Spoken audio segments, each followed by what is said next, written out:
Boa noite a todos. É com muita alegria que estamos iniciando mais um Evangelho online do Centro Espírita Esperança e Fé.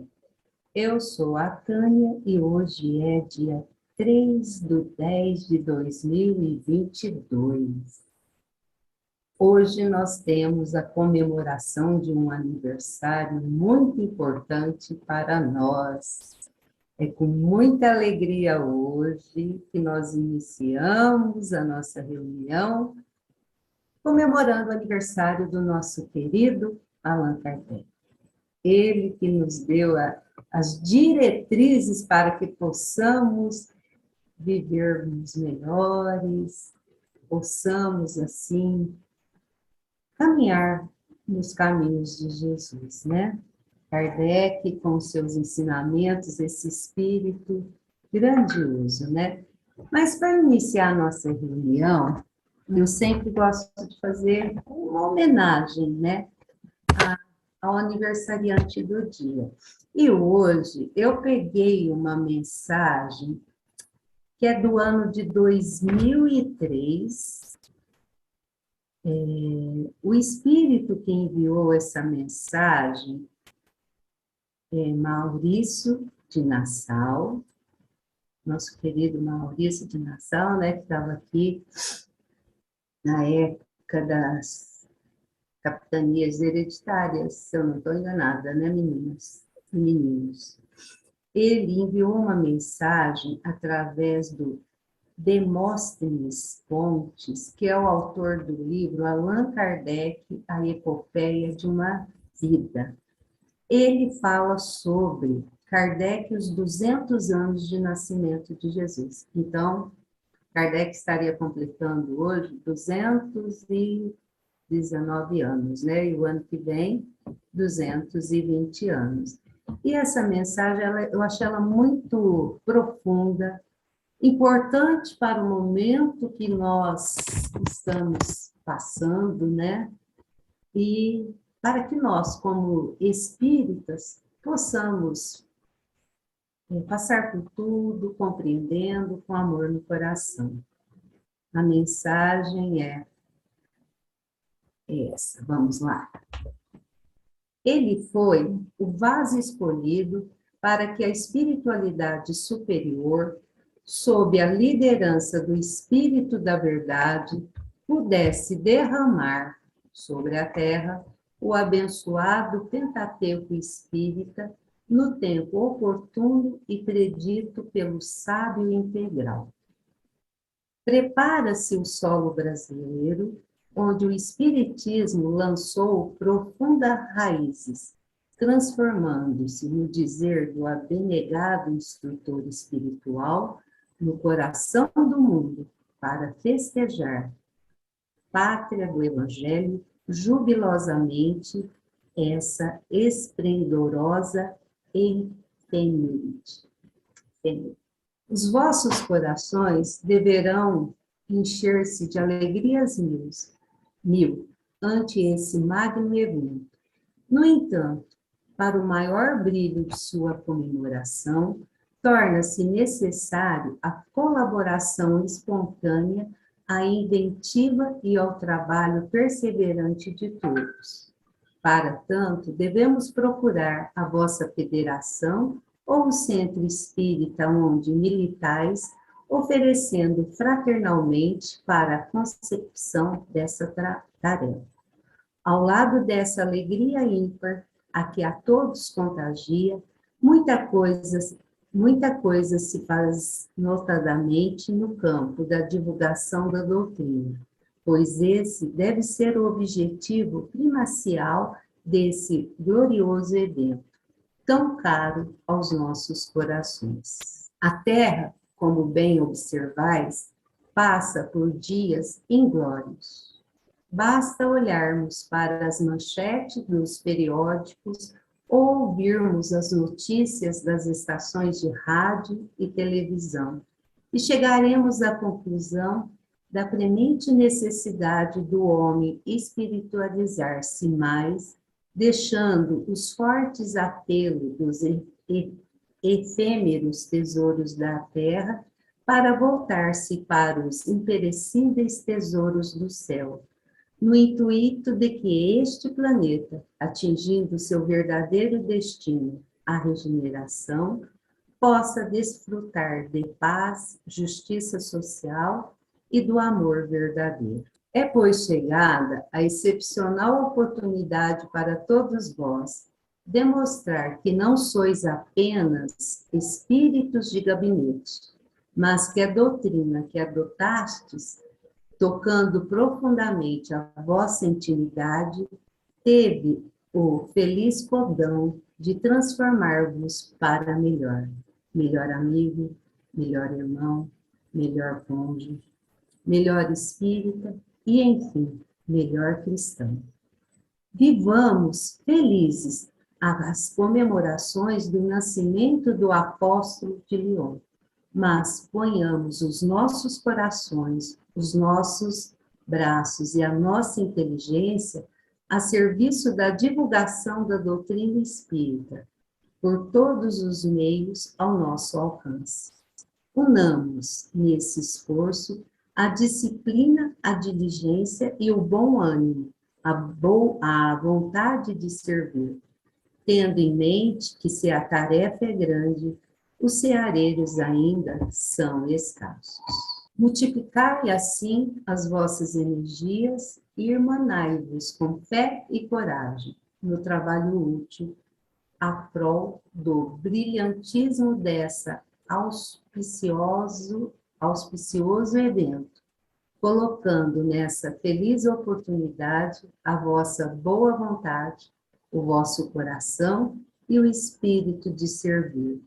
Disposição da abençoada doutrina que Allan Kardec, com ânimo forte, decisão, bom senso e a imprescindível ajuda da espiritualidade maior, legou à humanidade. Sejamos, pois, nesta feliz hora, dignos dele. Paz a todos. Maurício de Nassau, mensagem recebida pelo médium de Móstenes Pontes, no Centro Espírita Vinha de Luz, em 5 de agosto de 2003. Então, fica aqui a nossa simples homenagem ao nosso querido Allan Kardec. E para nós iniciarmos, eu vou chamar a nossa amiga Iraídes, que irá fazer agora a nossa oração. Seja bem-vinda, minha querida amiga. Boa noite a todos. Então, convidando vocês, meus queridos irmãos, a elevar o pensamento a Jesus, coração, em gratidão a esse espírito de escola, a esse exímio codificador, professor Hipólito Leon Denisard, que não mediu esforços e, na sua grande humildade, trazer para a humanidade, gastando até o último do suor, das suas lágrimas, em despendimento, para trazer a pureza da doutrina. Discípulo amado de Jesus, é com grande gratidão que a humanidade volta. Queremos fazer a prece das mais lindas que deixaste para nós como exemplo. Espíritos bem-amados, espíritos benfazejos, que têm por missão intuir a humanidade pelos bons caminhos, assisti-nos nas provas dessa vida. Dai-nos força, fé, coragem, para trilharmos sempre o caminho do bem. E a ti, sobretudo, anjo bom da guarda, que se interessais por cada um de nós. Dai-nos força, abre-nos os olhos para que possamos ver os nossos próprios defeitos e nos despojar dos nossos orgulhos. Que sejamos sempre dignos da assistência de Deus e desses bons espíritos. Obrigada, Deus. Obrigada, Jesus. Obrigada, Allan Kardec.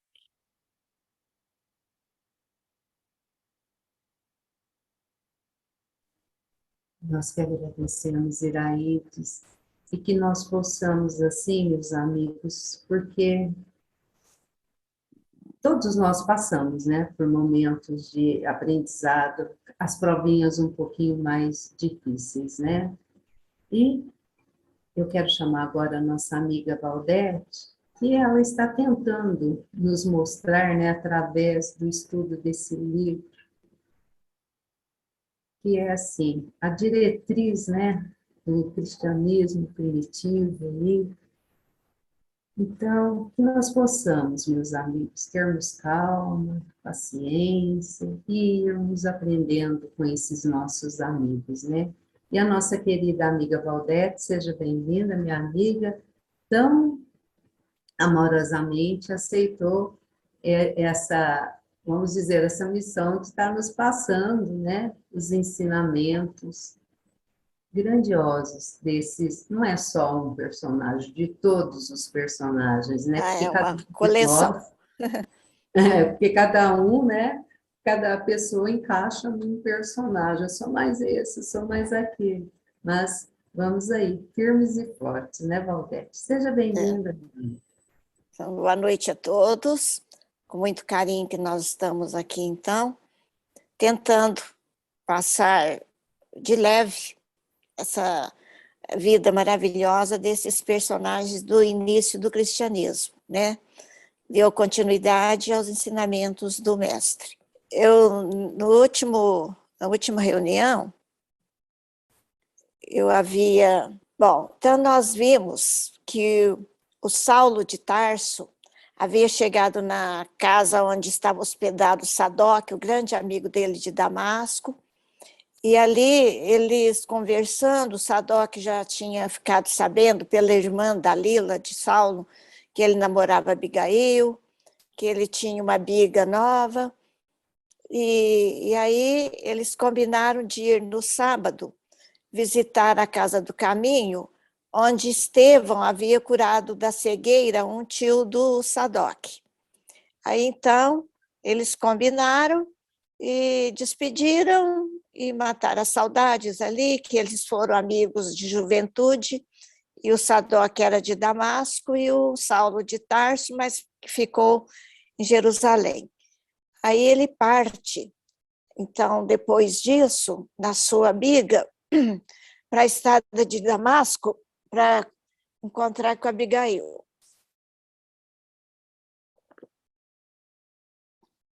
Querendo ficar resfriada. Então, nessa estrada aqui, vocês lembram que de Jope até Jerusalém eram 66 quilômetros. Aqui, o ponto é um pouquinho mais da metade, é quase uns 40 quilômetros ele ia para visitar Abigail. E Abigail, junto com Zacarias, a Ruth, então morava numa propriedade rural, onde o Zacarias criava animais para o sinédrio, para como que fala, os sacrifícios. Ele vendia lá para o sinédrio, para todo o pessoal que fazia os sacrifícios, e a Abigail e Ruth cuidavam de plantar hortaliças, frutas, e gostavam de cultivar também as flores. Aí ele parava ali na frente, e como o desenho ficou assim, mostrando eles na frente da casa, eu dei um jeito de apagar e tirar. Ora, eu tirei, ali não sei se deu para perceber, eu tirei eles sentados, deixei a carruagem.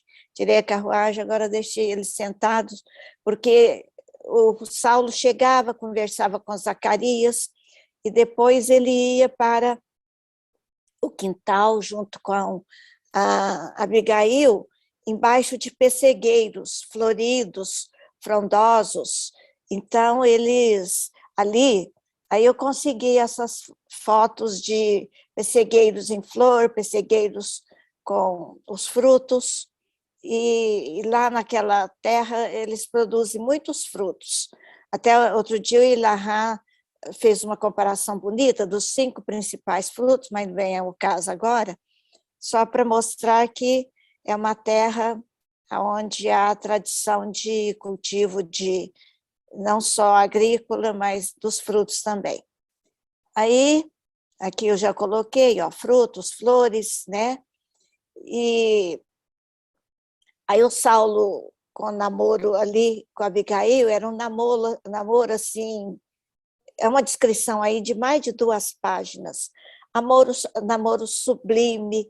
Eu falei que os jovens de hoje deviam todos ler essas 2 páginas do diálogo, e muitos autores falam do machismo do Saulo, porque a mulher ali para ele, mas era os costumes da época. A mulher era para ficar em casa, cuidar dos filhos, do lar, no máximo fazer o que a Ruth e a Abigail fazia, cuidar ali de alguma atividade, mas ali mais em casa, não trabalhava fora. E então isso até há pouco tempo. Outro dia eu estava vendo uma reportagem, depois da Primeira Guerra, teve na Faculdade de Medicina aqui de São Paulo, a primeira mulher que entrou, ela servia de chacota para os colegas. As famílias achavam absurdo, o pai dela expulsou-a de casa, porque ela entrou na Faculdade de Medicina. Imagina, hoje o que tem de médica, então as coisas no século XX, no começo, ainda eram assim, da mulher não ter ainda a liberdade que tem hoje, que até virou libertinagem em muito caso, né? Bom, vamos voltar lá.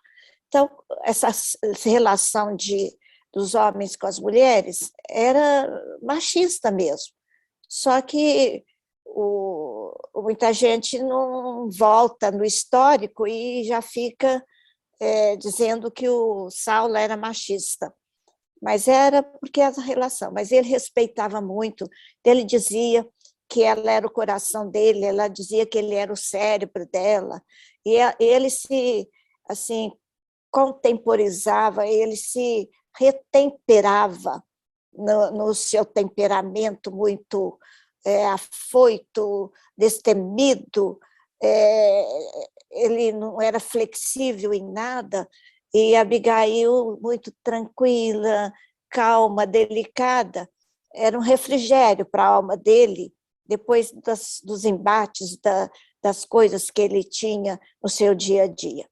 Então, ele sempre estava lá, apesar de fazer só 3 meses, mas ele já tinha uma ligação profunda.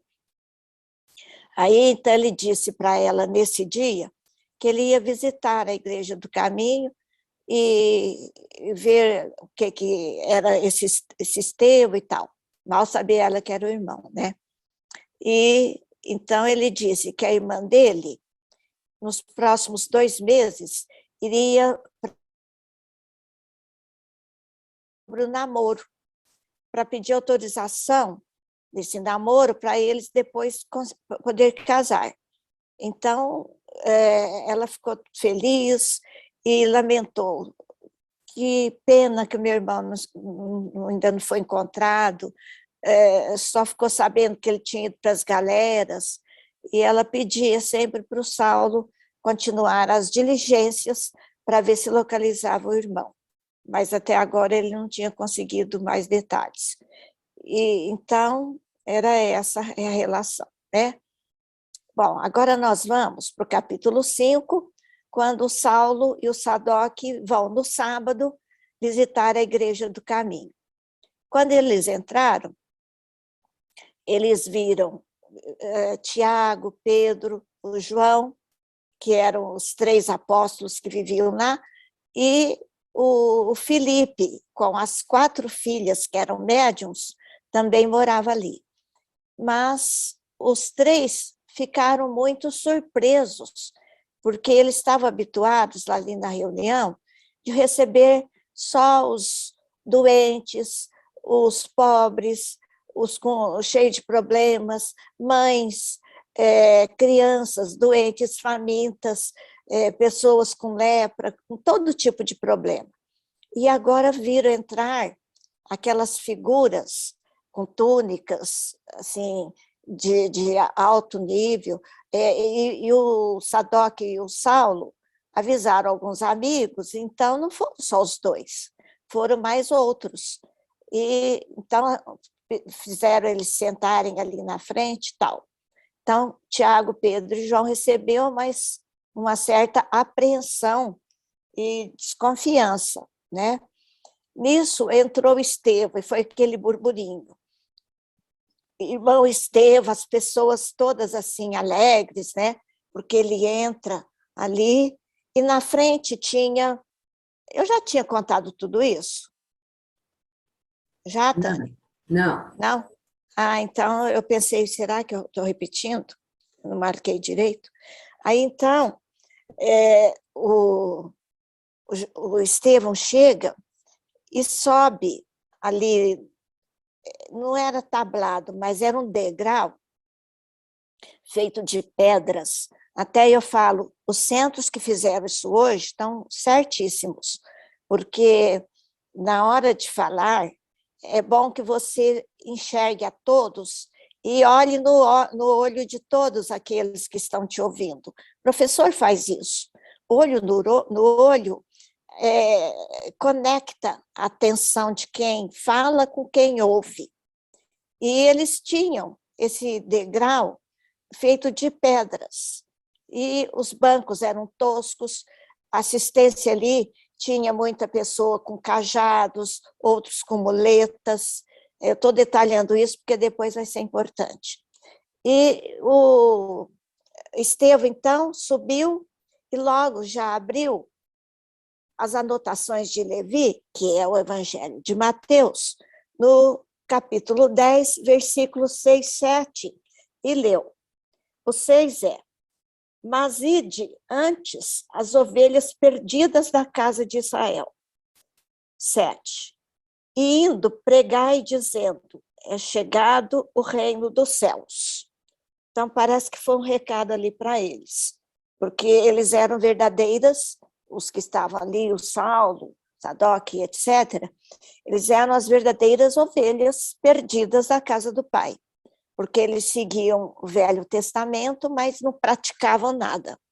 E o Estevão começou comparando, porque ele conhecia muito as escrituras sagradas, então ele começou comparando desde Moisés, citava os apóstolos, os profetas, o que cada um passou, a mensagem que cada um trouxe, até que ele chegou em Jesus e colocou Jesus assim.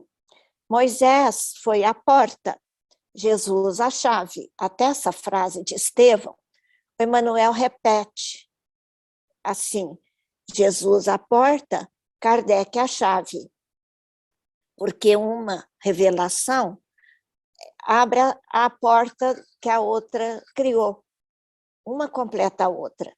Então, na época do Estevão, Jesus era a chave da porta que era Moisés. Então, ele mostra que Jesus veio complementar, que que Moisés e os profetas viveram na infância daquele povo, daquela humanidade ali. E Jesus já veio mais na maturidade.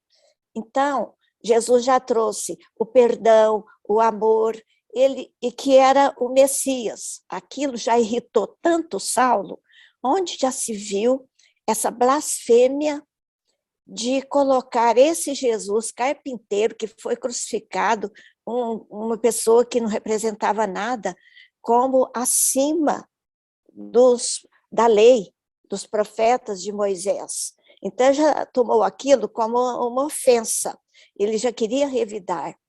Aí, o Estevão ainda continuou falando, né, mais coisas, aí o Saulo não aguentou, interveio.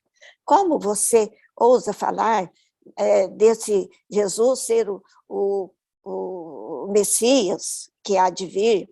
Então, ele falava, Isaías já previu né? Malaquias. Aí, então, o Saulo não se conformou. Aí já falou, você está blasfemando, você é um blasfemo. Aí, então, ele fala, e por que que ele veio entre os pobres, os humildes, né? Porque a gente acha que eles virá como um príncipe. Aí ele fala, o pai, às vezes, deixa que na pobreza ele educa, o pai educa na pobreza as pessoas, muitas vezes, porque elas não têm esperança adquirida e elas têm uma vida sofrida. Eu achei super interessante. Então, Jesus veio consolar os pobres, porque a pobreza é um meio do Pai educar, nos educar, através da esperança que nos chega, porque o pobre espera que melhore e às vezes nem sempre acontece, e das dores que passa pela vida. Então, eu achei tão importante essa frase, que cada vez que você lê o livro, você descobre uma frase, né? E essa daí me calou fundo, porque o Estevão explica isso para o Saulo, mostrando porque Jesus veio acudir os pobres, e que os orgulhosos, os que não cumprem, né, as ovelhas perdidas aí, eles não precisam da riqueza material, porque nem sempre ela é a melhor situação. Então, depois disso, o Saulo, então, contestou e o Estevão continuou sereno, calmo, tranquilo, e foi dialogando com sabedoria, mas não discutiu. Quando Saulo provocou, né, ele já foi finalizando e disse que o Mestre Jesus, ele não quer contendas, ele não quer discussões infrutíferas. Aí o Saulo já ficou nervoso, já chamou de covarde, ele quase que partiu para agressão física, mas ele olhou e viu que os amigos também já estavam irritados e que se provocasse ali um tumulto, se o Saulo tomasse a dianteira em agredir, então ele olhou bem ali aquelas pessoas e analisou, eles não são serenos igual esse aí, igual Estevão. E aqueles cajados, com aquelas muletas, ia sair pancadaria e a coisa ia ficar feia. Aí ele achou por bem controlar e ficar quieto. Só que ele disse, o Sinédrio iria julgá-lo, iria puni-lo. Nisso, quando Estevão foi descendo, chega ali na frente uma senhora com uma filha jovem e fala para ele, irmão Estevão, minha filha há mais de um ano emudeceu, ela não fala mais. Aí o Estevão sentiu uma força assim, e o que fazer? A mulher esperando, a jovenzinha ali, aí ele falou, então, em nome de Jesus, que Jesus, então, a faça falar. Aí a menina já levantou falando. Aí, por isso, o Saulo considerou um feiticeiro, que ele usou de sortilégios para fazer aquela cura. Então, ele, além de blasfemo, o Saulo considerou caluniador, que ele caluniou os profetas, Moisés, blasfemou ao pôr Jesus na frente dos outros, e o feiticeiro, porque ele curou. Então, ele já condenou o Estevão por 3 coisas, mas ele saiu dali e falou que era para ele aparecer lá no Sinédrio, mas o Estevão se recusou e falou que não iria. Então, aqui é uma figura do Estevão falando, ali com o pergaminho das anotações, né, lendo, e os fariseus aqui sentados na frente. Bom, agora já é outro capítulo. O Saulo convidou o Estevão para ir lá no Sinédrio e mandou até um convite a pessoas ir lá chamá-lo para ir. Ele se recusou. Aí o Saulo ficou mais ainda humilhado no seu orgulho ferido. Aí o que ele fez? Ele procurou, entre ali os servidores dele, um rapaz chamado Neemias, e falou se ele já conhecia aquelas pessoas ali da Igreja do Caminho, se eles tinham ouvido falar do Estevão. Ele falou, já estive lá. Com muita ironia, ele já foi respondendo Saulo. Já estive lá, uns pobretões, mas que são bem perigosos. Eles têm uma crença estranha nesse tal de Nazareno, e, além disso, eles também, eu vi esse tal de Estevão fazer cura, que lá tudo é feitiçaria. Aí o Saulo falou, então tá bom. Então, eu queria que você fizesse esse pedido, essa peça de condenação, de acusação contra o Estevão e a Igreja do Caminho. Aí, então, o Neemias se sujeitou ali e fez. Isso aconteceu também com o Judas Iscariotes. Quando ele chegou lá nos sacerdotes, os sacerdotes fizeram um questionamento com ele e anotou tudo e criaram uma peça de acusação contra Jesus. Então, o Sinédrio, onde os sacerdotes, os doutores da lei, se reúnem para poder... são juízes. O Tribunal de Justiça ali da raça deles era o Sinédrio. Então, eles tinham que ter uma peça de acusação para poder exigir a presença. E com essa peça de acusação, o Estevão foi obrigado a participar da reunião no Sinédrio. Aí, lá na Igreja do Caminho, ficaram todos apreensivos, principalmente o Tiago. Agora nós estamos visados por eles, por esses fariseus, e nós estamos correndo perigo. Já levaram o Estevão. Aí o Estevão, quando adentra o Sinédrio, o Saulo, de capricho, convidou as maiores autoridades, as pessoas mais proeminentes ali da sociedade judaica, hebraica, né? E também todos os sacerdotes, todos os mestres, doutores, e os representantes das sinagogas todas ali de Jerusalém estavam presentes.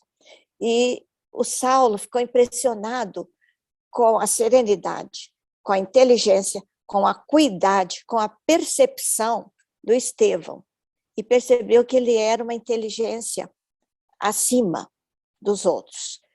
E ele esperava conquistá-lo, trazê-lo para o judaísmo. Seria muito interessante. Aí o Estevão, quando entrou, ele ficou chocado, porque ele ficou comparando o luxo ali daquela pessoal, a vaidade, né? E com os profetas, como eles foram simples, Elias, Amós, Jó, Jeremias.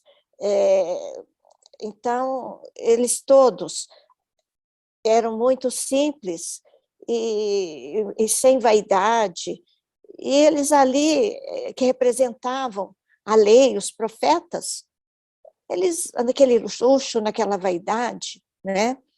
Naquele orgulho, e não lembravam mais que os profetas sofreram.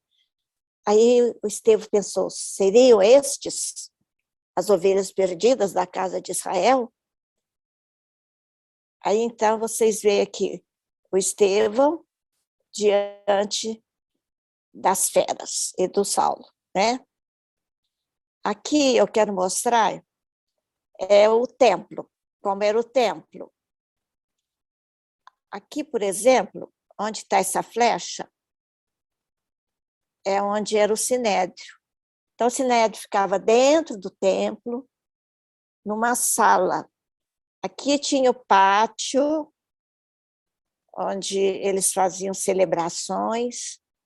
Aqui as mulheres não podiam ficar junto com os homens, ficavam aqui separados. Tinha a porta, que é o famoso muro, que hoje sobrou só um pedaço, que é aquele muro das lamentações que tem hoje lá em Jerusalém. Aqui dentro hoje tem 3 mesquitas dos palestinos, porque o muro foi destruído, o templo, no ano 70 da nossa era. E aqui do lado é a Torre Antônia, era o presídio dos romanos que comandavam toda essa região. Então, era do lado do templo. Mas os judeus tinham o seu Supremo Tribunal, que era, então, o Sinédrio. Deu para ver? Aqui, a minha flechinha mostrou, deu para vocês verem? Sim, sim. Então, tá bom. A gente comparando com os dias de hoje, quase que não mudou nada, né, Walter? Não, nós estamos... E olha que até entre os espíritas, a gente tem, assim, às vezes, templos, muita vaidade, e às vezes, quando eu vou nesses centros bem simples, eu lembro aí dessa Casa do Caminho, né? Que a gente tem que lembrar disso aí, que a simplicidade é que é tudo. Bom, então vamos... Aqui é a sala do Sinédrio, como eles se distribuíam. Eles tinham 36 membros de cada lado. Aqui eram os escribas, e o acusado, às vezes, ficava ali diante do sacerdote maior. O Caifás, lembra? Anás Caifás, que condenou Jesus? Era o Caifás ainda, fazia só 2 anos que Jesus tinha sido crucificado, é o ano 35 aí. Eu tenho mais seguro aqui, ó. Aqui, então, vocês veem o presidente, né? Aqui, os doutores da lei, mas eu tenho a impressão que o Saulo botou mais de 35 em cada lado, o tanto que ele convidou.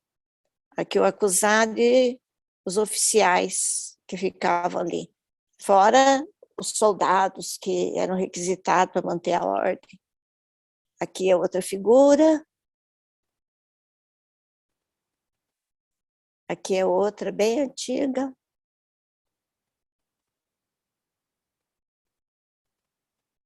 Bom, aí então, o Saulo apresentou as 3 acusações de Neemias. E daí mandou ler, né, as 3 acusações: blasfemo, porque ele chamou Jesus de Salvador; caluniador, porque achincalhou a lei; feiticeiro, porque curou uma jovem por sortilégio. Aí o Estevão vai respondendo uma por uma, né?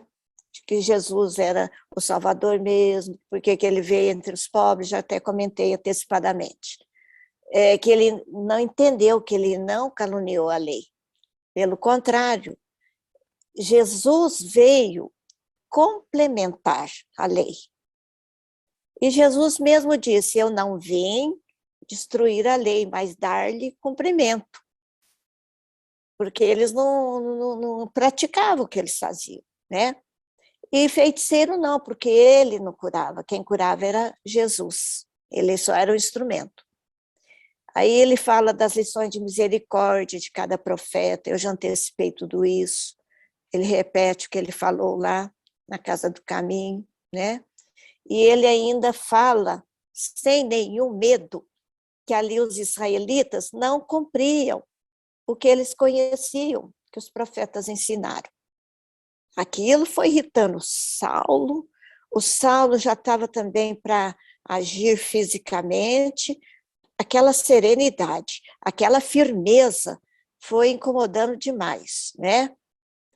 Aí, aqui eu estou resumindo o que ele falou lá, fala bem de Moisés, os profetas, mas ele criticou a conduta ali dos israelitas do templo, das sinagogas, fala da humildade, da simplicidade dos antepassados.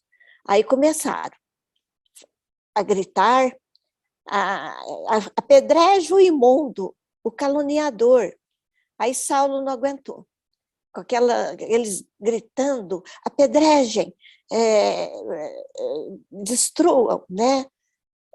Aí o Saulo foi até ele e viu que ele estava calmo, sereno, e ele firme, apesar de no íntimo, ele pediu muito para Jesus ali dar força, que ele falou, se Jesus enfrentou essa mesma turba, esses mesmos grupos, eu também posso, e daí ele manteve firme, né?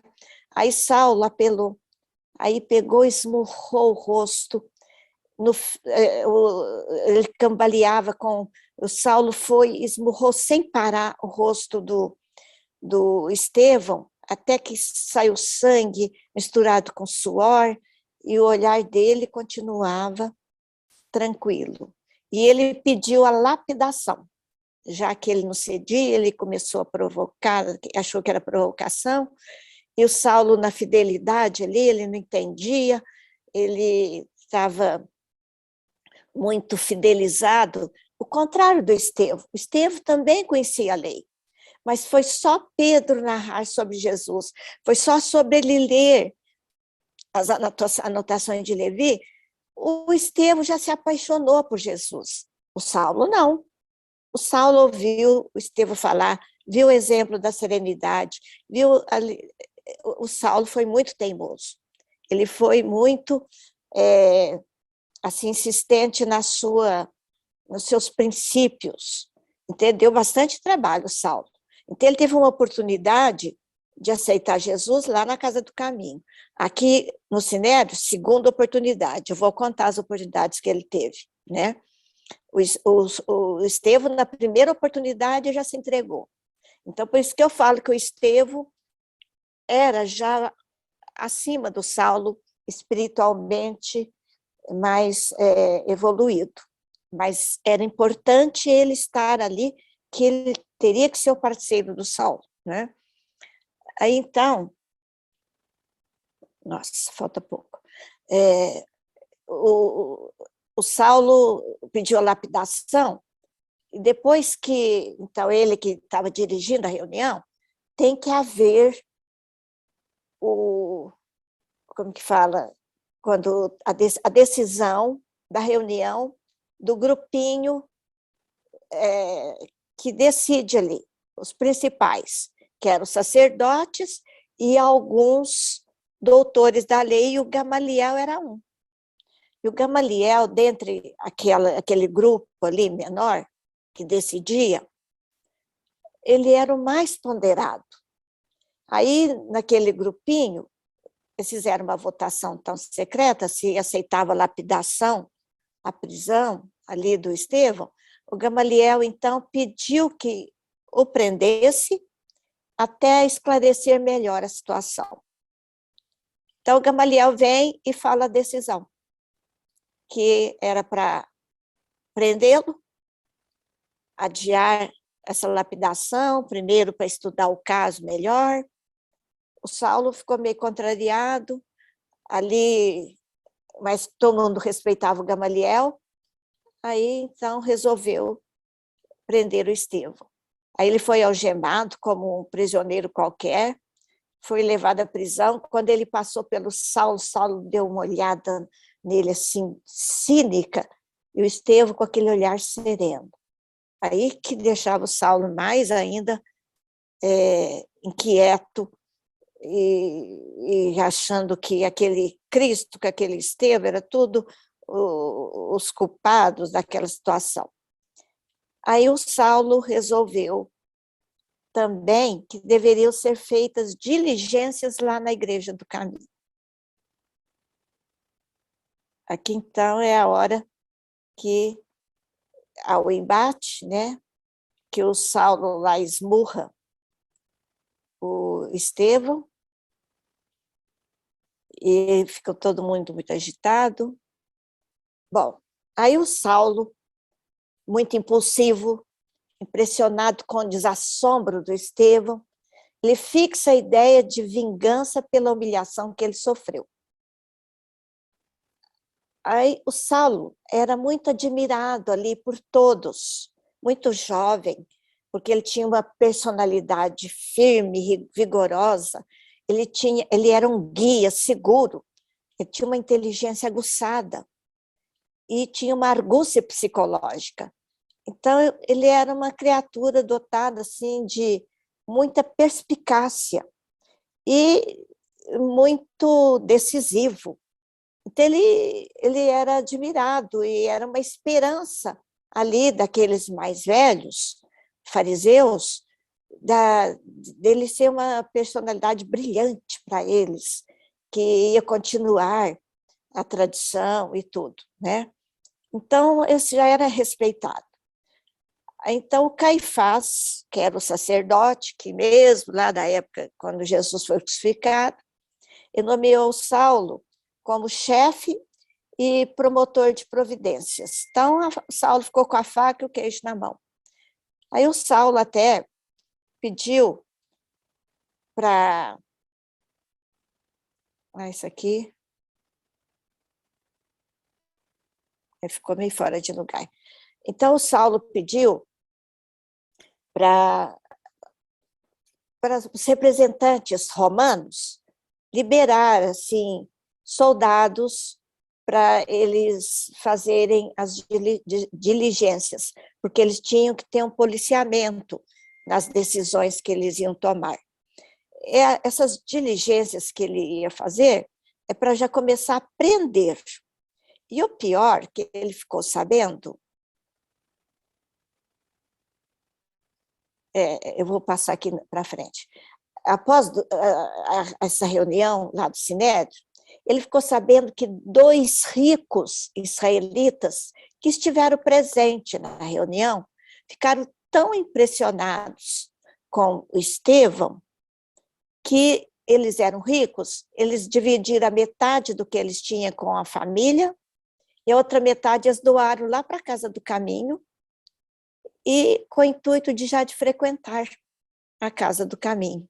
Quando Saulo ficou sabendo isso, daí 2 dias, ele já mandou prender os 2, porque consideraram eles traidores e iam ficar presos até eles voltarem à consciência normal, onde se viu a loucura que eles fizeram, né? E, após alguns dias, ele vai até a Casa do Caminho prender os 3 os apóstolos, né? Mas antes disso, quando ele fez uma outra reunião, alguém disse: você percebeu que o Gamaliel não estava na reunião? Falou: não estava. É que ele visitou a Casa do Caminho. Por quê?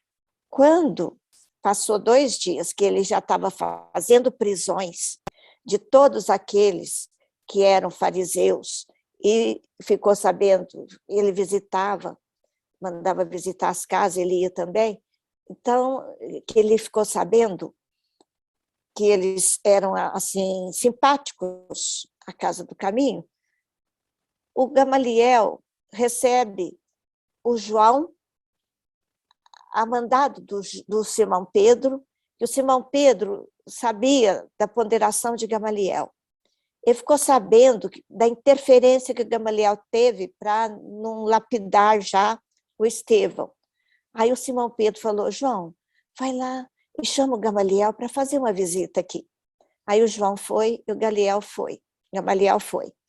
E o Gamaliel ficou impressionado com tudo que ele viu, com o carinho dos apóstolos, com a assistência que ele dava. E ele foi passando entre os doentes e ele tem uma surpresa. Quando ele chega à beira da cama de um idoso com lepra, ele reconhece, era um grande amigo dele, rico, lá da Samaria, da cidade de Cesareia, e era o Samônio. O Samônio reconhece Gamaliel. Aí o Samônio: nossa, que bom que você veio aqui, até que enfim uma pessoa meu conhecimento, vem me visitar. Aí o Gamaliel fala, mas como que eu te encontro nessa situação aqui? Cadê sua família? Cadê sua riqueza? Aí ele conta que quando ele aparece com a lepra, ele foi colocado para fora de casa, no Vale dos Leprosos, onde ele sofreu muito. E depois, os filhos se apropriaram dos bens dele, ele ficou sem nada, e ele, então, fugiu lá do Vale dos Leprosos e caminhou até onde pôde, em direção a Jerusalém, e os pés ficaram sangrando, ele não conseguia caminhar mais, até que passou um carroceiro e o recolheu e levou para a casa do caminho. Aí ele falou, e aqui eu sou bem assistido, tenho carinho, eu recebo tudo. Aí o Gamaliel pensou, nós nunca fizemos isso. Isso que a gente devia fazer, seguindo as leis, os profetas. Nós nunca fizemos essa caridade que esses homens fazem. Ele ficou muito impressionado. Aí Simão Pedro aproveitou e perguntou se ele aceitaria uma cópia em pergaminho completa das anotações de Levi. Aí o Gamaliel aceitou. Bom, depois disso tudo, aí a gente vai passar uma semana. Após, então, alguns dias, após uma semana ou mais, que ele prendeu muita gente, ele vai até a casa do caminho. Leva os soldados, chega lá, o primeiro que ele prende é o Simão Pedro. Aí as crianças, os idosos já começaram a chorar, a lastimar. Para onde que ele ia, as crianças perguntavam, pai, o Simão Pedro era chamado de pai, era considerado o pai de todo mundo. Aí o Simão Pedro pega e fala assim, eu me entrego por Jesus. Aí logo eles adentram, encontram o João, algema. Aí o João, estou nas mãos de Jesus. Aí o Saulo, todos esses covardes se entregam por esse Jesus. E aí chegou no Filipe e prendeu o Filipe, ele também falou que aconteça o que Jesus quer de nós. Aí as filhas, as 4 filhas de Filipe, chorando, né? Aí ele falou assim, fiquem aí calma, vocês continuam aí ajudando, trabalhando, porque depois, se Jesus quiser, a gente vai ser liberado. Bom, aí eles falaram assim, mas falta um. Era o Tiago, né? Aí eles procuram, Tiago está lá no quartinho dele, ajoelhado, lendo a lei dos profetas, lendo as escrituras.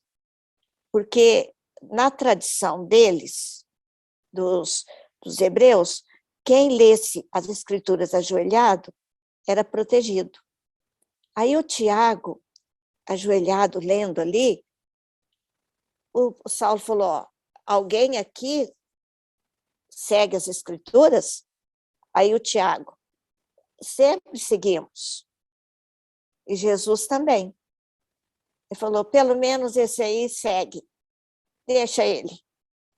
O Tiago acreditou que ele não foi preso porque ele leu as escrituras de joelho. Mas não foi por causa disso, porque ele estava lendo as escrituras de joelho.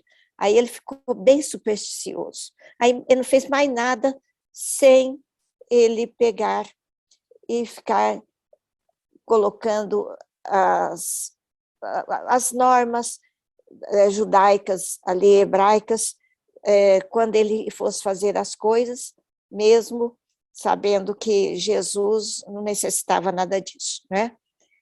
Então, prende os 3, e na saída, quando foram saindo, aquele choro, o Saulo ficou impressionado de ver o choro dos idosos, todo mundo implorando para não levá-lo, né? Aí o Samônio aparece e desafia o Saulo. Como vocês podem fazer isso? Porque todos os doentes, mesmo que estavam de cama, conseguiram se arrastar até ali e rodearam os 3 apóstolos que estavam acorrentados ali. Aí o Samônio desafia, o Saulo fica muito irritado. Como que esse velho imundo, né, pode vir falando assim comigo? Aí mandou dar 10 bastonadas nele. Aí ele foi, ali todo mundo quieto, assustado, viram bater naquele coitado todo ali, doente e idoso, mas o Saulo era inclemente. E eles partem. E após uma semana que fizeram a prisão aqui, dos 3, né? E essa foi a primeira grande perseguição do cristianismo sob a batuta, sob orientação do Saulo. Então, a primeira grande perseguição. E eles não tinham complacência. Eles perseguiam, e os soldados até abusavam. Fizeram muita coisa por conta própria. Eles não podiam ver, por exemplo, uma mulher lá tímida, perguntou, você é dessa crença? No meio da rua ela estava andando, ela muito temerosa falou, não, não, muito com medo assim, aí falou assim, então nós vamos embora, mas antes, dê umas chacoalhadas, assim, umas chicotadas nela. Apanhou a coitada, mesmo falando que não seguia. E, então, os soldados eram, assim, depois, mais tarde, a gente vai ver descrições de como houve coisas muito além do que Saulo supôs. E, então, houve a sessão. E essa sessão, no julgamento dos 3, né? Eu vou fechar aqui. O Gamaliel chamou o Saulo à parte, falou, o que você vai fazer com eles? Falou assim, eles vão ser lapidados junto com Estevão. O Gamaliel, Saulo, não faça isso. Daqui uns dias eu vou me aposentar, você vai ficar aí, mas atenda meu último pedido. Eu estive na Casa do Caminho, aí o Saulo, muito contrariado, mas ele respeitava muito o Gamaliel, não me diga que está aceitando esse Jesus, está lendo as escrituras, as anotações deles lá. Eu comecei a ler, e estou pensando muito no que eles fazem, e no que eu estou lendo. Nossa, o Saulo ficou arrasado. Ele falou, então eu te faço um pedido. Libere todos. Aí o Saulo, todos não, de jeito nenhum. Posso liberar os 3, mas Pedro, que é casado, e o Felipe, eles podem ficar. Mas o João vai ser banido. Mas o Estevão é muito perigoso. Ele vai ser apedrejado. Aí o Gamaliel viu que ele já tinha até conseguido muito, que ele conseguiu salvar os 3 da morte. Então, Estevão não teve jeito. Ele intercedeu e conseguiu a liberação dos 3. Agora, então, aqui é a prisão, né? O Tiago lendo as escrituras, e aqui o Saulo conversando com o Gamaliel, todo carrancudo, e o Gamaliel ponderando, e o Gamaliel ainda fala, vou me aposentar e pretendo partir para o deserto e terminar meus dias lá. E você fica no meu lugar, e você tem liberdade e não terá mais a minha interferência. Aí o Saulo, em respeito a ele, concedeu. Aqui os 3, aí tem uma reunião, e eles, na reunião, liberam os 3 e fala do apedrejamento do Estevão. Agora a morte do Estevão, então, ficou. Não deu, viu, Tânia? Não, é bom cenas dos próximos capítulos, né, Valdete? Está ótimo. Aí a gente coloca assim. Então, a nossa próxima reunião vai ficar para novembro, no dia 7 de novembro. Nossa Senhora, já estamos pensando em novembro, hein, pessoal? Mas tá bom. Valdete, minha amiga, te agradecemos por mais essa exposição magnífica desse livro maravilhoso, né? Eu esqueci de falar as oportunidades. Teve oportunidade na Casa do Caminho, no Sinédrio, agora com o Gamaliel, chamando a atenção dele. Depois, na reunião de novo lá no Sinédrio, agora ainda falta. Mas vão ser, é só na 7ª é que ele vai ceder. Mas, e aí, ó, gente, ó, spoiler, a Valdete já está dando os spoilers. Mas tá bom. Muito obrigada, viu, Valdete? Eu que agradeço. Não, nós temos só que agradecer. E eu falo assim, e a gente vai fazendo as reflexões, tudo, a gente vê assim, que mudam-se os personagens, né? Mas a história parece que continua repetindo, né? Mas vamos que vamos, são todos aprendizagens. E a Valdete disse, né, que ficou aquela frase, né, dos pobres, como é mesmo, Valdete, você recorda?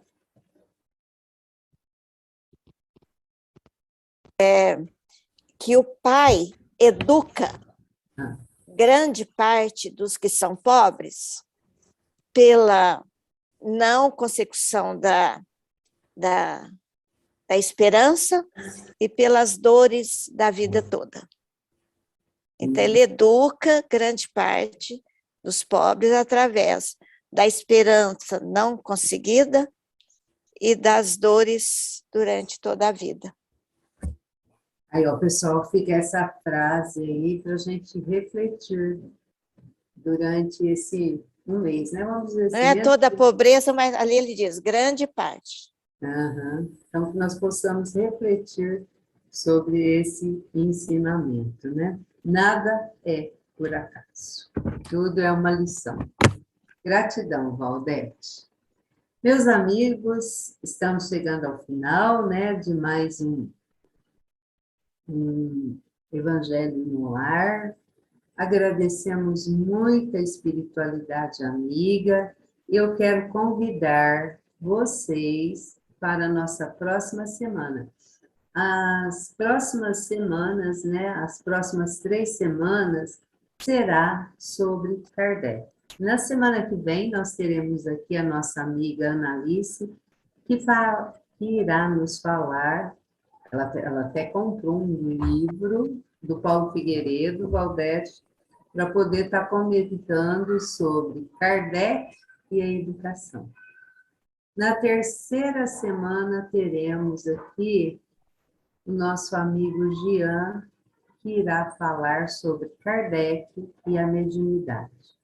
A quarta semana é sempre da USE Intermunicipal, também vai ser Kardec.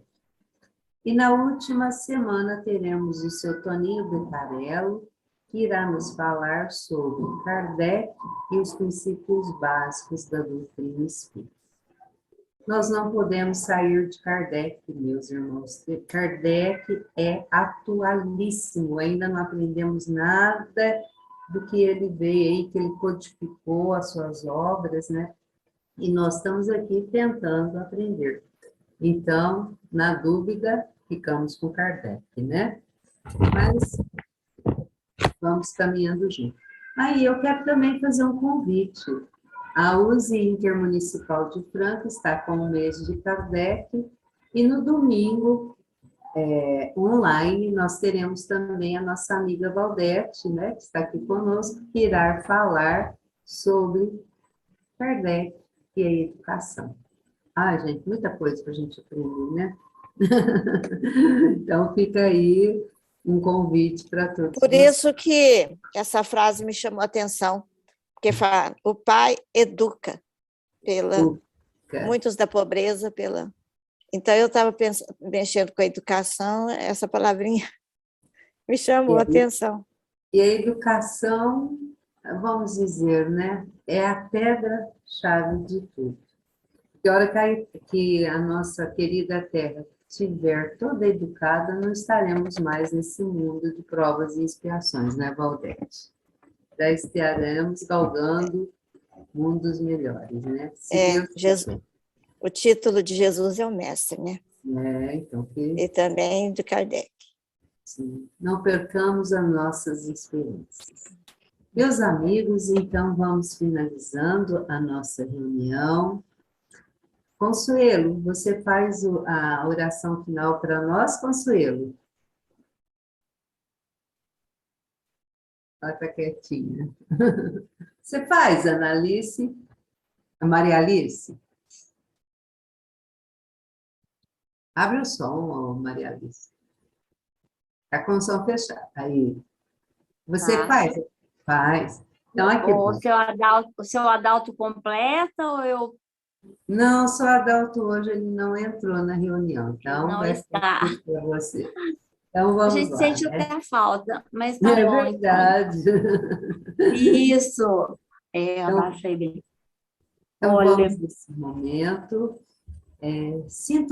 sintonizarmos com o nosso querido Mestre Jesus, que Jesus possa adentrar os nossos lares, a espiritualidade amiga toda possa nos acolher. Pedimos também à equipe do Senhor José Marques Garcia, que é o patrono da nossa casa, o Centro Espírita Esperança e Fé, e que possamos, amigos, termos sempre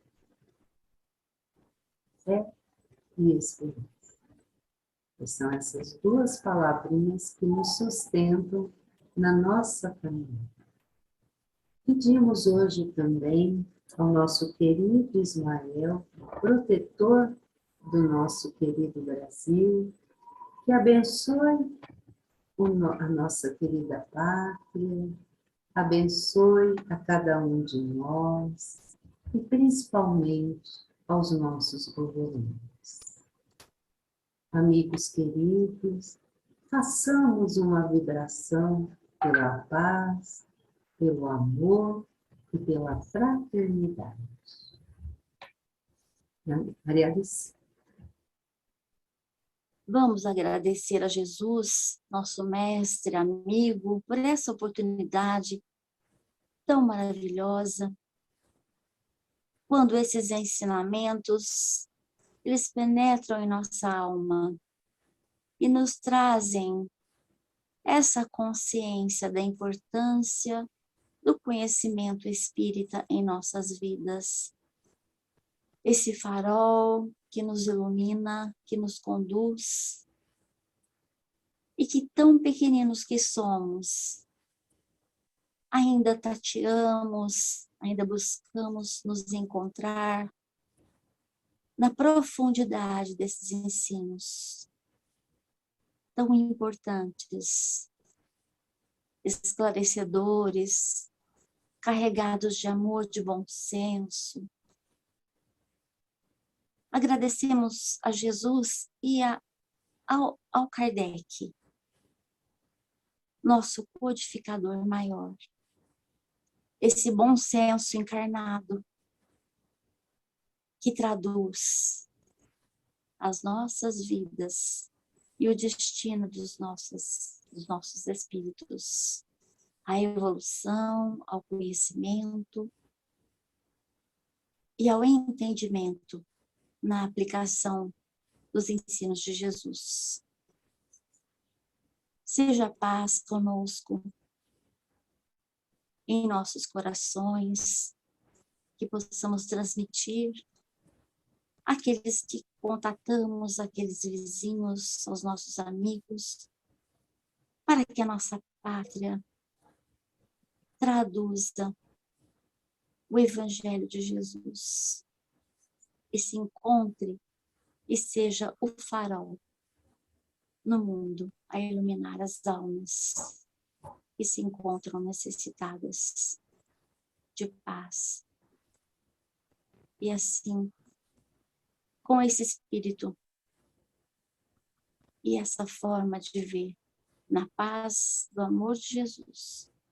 Que possamos descansar hoje, agradecidos e sintonizados com esse conhecimento.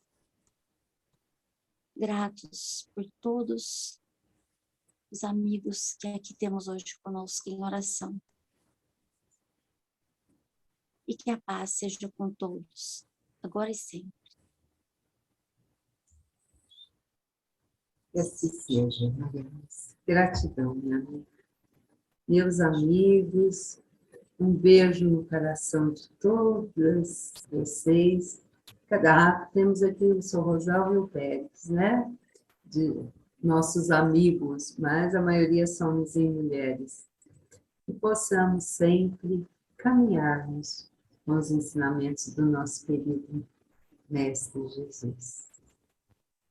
Um beijo no coração de todos vocês e até a próxima semana, se Deus quiser.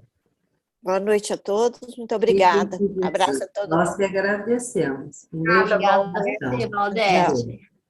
Obrigada. Berenice, Obrigada. beijo. Fica com Deus. Rosalvo, que bom Com ter Deus você também. conosco, Dona Que Maria. ótimo.